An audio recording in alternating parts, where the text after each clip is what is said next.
What's up, internet? Senior Whoopi here, back at you with another update video on these Timberland boots. This will make year 2, if I'm not mistaken. It's been a long year. 2021 was crazy.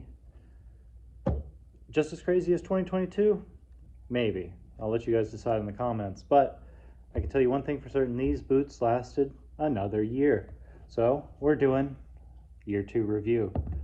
These are the black leather Timberland Pro steel toe boots.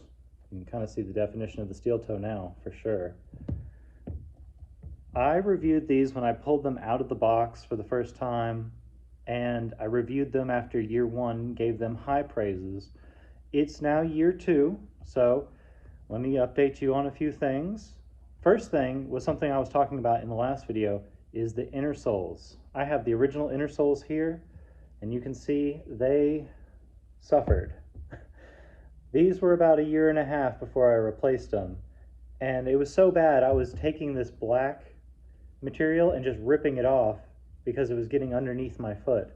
So I eventually stepped up and replaced them with these. I'll pull one out here, and it's already starting to show little signs of wear. This is a Dr. Scholl's, couldn't tell you exactly what kind, but it collects a little lint there at the toe. So nothing's prettied up in this video. These are my work boots. I work in these.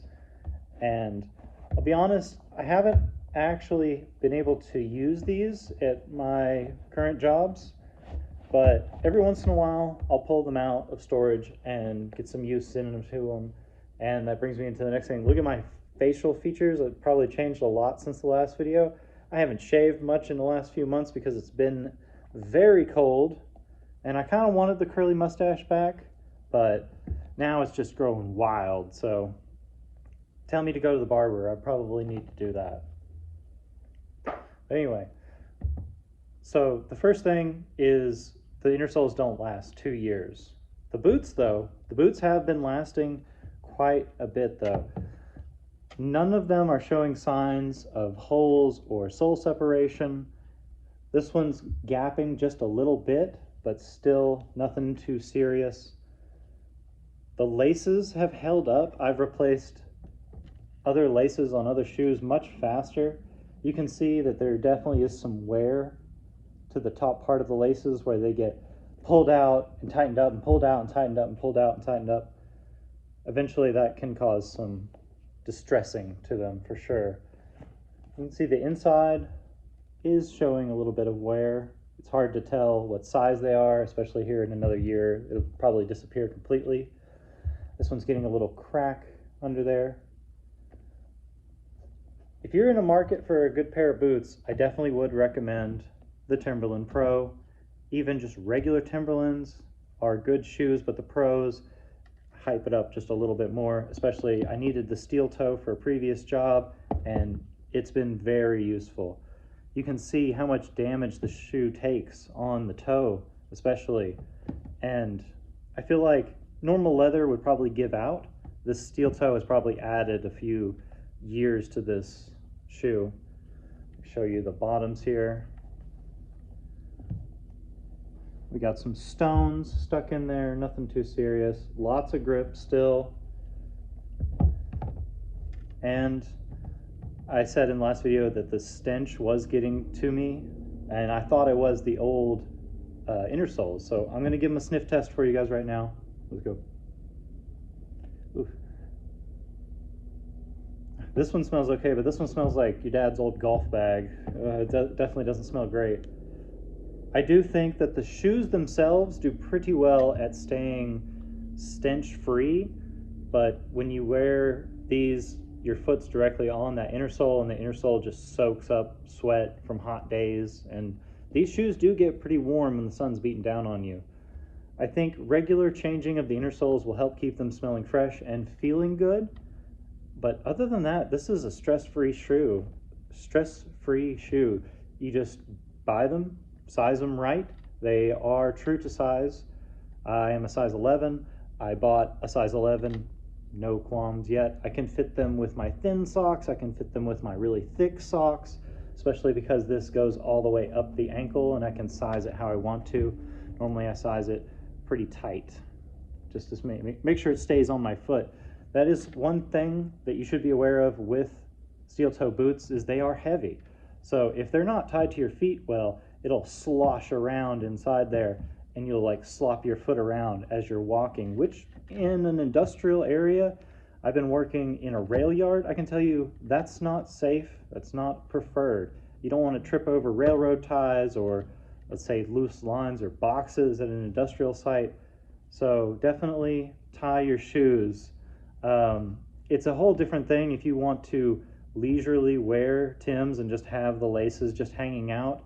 Everybody, you do you, but just know your shoe could easily fall off if you get jumped.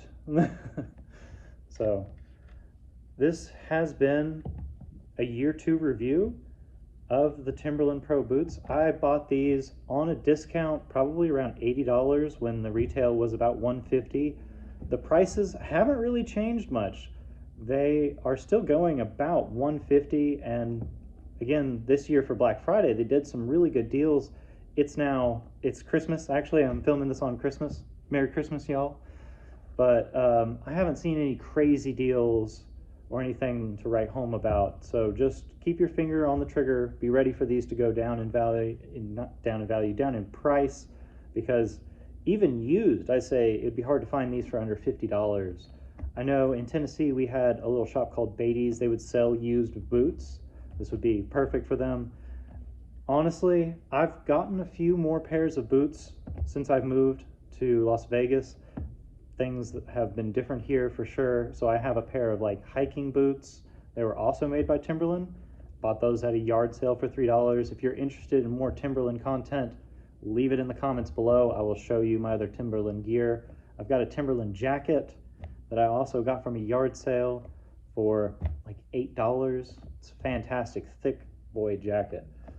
So I'm definitely a fan of Timberland materials and goods. These boots have been through snow, they've been through grease, they've been through the dust of the desert, loose gravel, you name it, they handle quite well. They could use more traction for ice. I know everybody's snowed in right now. Be careful walking with these on ice if you get them in the mail, just a heads up. They aren't slip-proof for ice. They are supposed to be slip-proof for grease and water, but black ice conquers all. Let's just say that. Well, I'm rambling here. My mouth's getting dry. I appreciate all my subscribers that come to the channel. We've gotten a lot of new subscribers from shorts videos. Hey, what's up, guys? I recognize you. I'm very appreciative of that, and I'm going to be making lots of regular content like what you see here. I've got some collections videos lined up, and I just make shorts videos for fun. As you've noticed, some of them are just memes, so if that interests you, check out my channel. There's a link for the shorts. Just tab over. I'll see you guys in the next video. Ta-ra.